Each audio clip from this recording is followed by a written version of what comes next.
সৰ্বপ্ৰথমে মই বেংগলী কল্যাণ মঞ্চ আৰু জয় শ্ৰীৰাম গ্ৰুপক অন্তৰখনে ধন্যবাদ জ্ঞাপন কৰিছোঁ। আমি গম পাইছোঁ ইতিমধ্যে যে আজি কিছুদিনৰ আগতে বাংলাদেশত দীপুচন্দ্ৰ দাস নামেৰে এজন ব্যক্তিক বাংলাদেশ পুলিচ প্ৰশাসনে কৰায়ত্ব কৰাৰ পাছতো তেওঁলোকে দুখজনকভাৱে দুষ্কৃতিকাৰীৰ হাতত গতাই দিয়া হৈছিল দীপুচন্দ্ৰ দাস ডাঙৰীয়াক।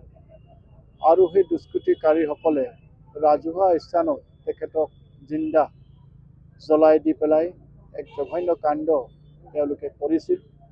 আৰু তাৰ প্ৰতিবাদ হিচাপে আজি এই দুটা সংগঠনে আজি আমাৰ তিনিচুকীয়াতো ইয়াৰ প্ৰতিবাদ কৰিছে। আৰু নিশ্চিতভাৱে আমি আহ্বান জনাব বিচাৰিম যে বিশ্বৰ কোনো এটা চুকতেই যাতে হিন্দুসকলৰ ওপৰত এনে জঘন্য হত্যাকাণ্ড বা জঘন্য অত্যাচাৰ যাতে সম্পূৰ্ণভাৱে বন্ধ হওক, আমি তাকেই কামনা কৰিছোঁ।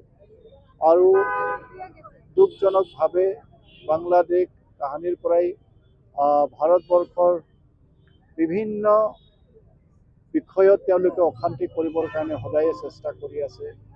ভাৰতবৰ্ষ আজি সকলোকে লগত লৈ পেলাই আজি আগবঢ়াৰ যি প্ৰয়াস কৰিছে, আজি দেশৰ প্ৰধানমন্ত্ৰী নৰেন্দ্ৰ মোদী ডাঙৰীয়াৰ নেতৃত্বত আজি ভাৰতবৰ্ষখন যিদৰে বিশ্বৰ বুকুত জিলিকি উঠিছে, আজি সৰ্বতো প্ৰকাৰে শক্তিশালীভাৱে বিশ্বক আজি বিশ্বাস দিলাবৰ কাৰণে সক্ষম হৈছে।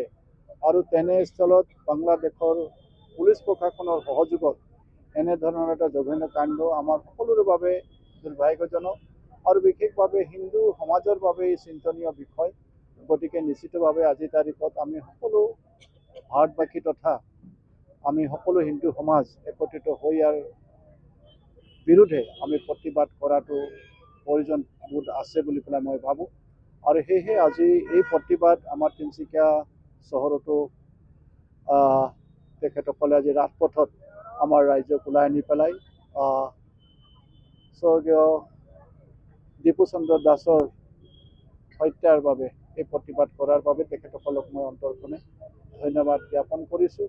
আৰু আশা কৰিছোঁ যে আমি আগন্তুক দিনতো আমি একত্ৰিত হৈ পেলাই আমাৰ সনাতনী ধৰ্মক আমি নিশ্চিতভাৱে সুৰক্ষা দিব লাগিব। আমি একত্ৰিত হ'ব।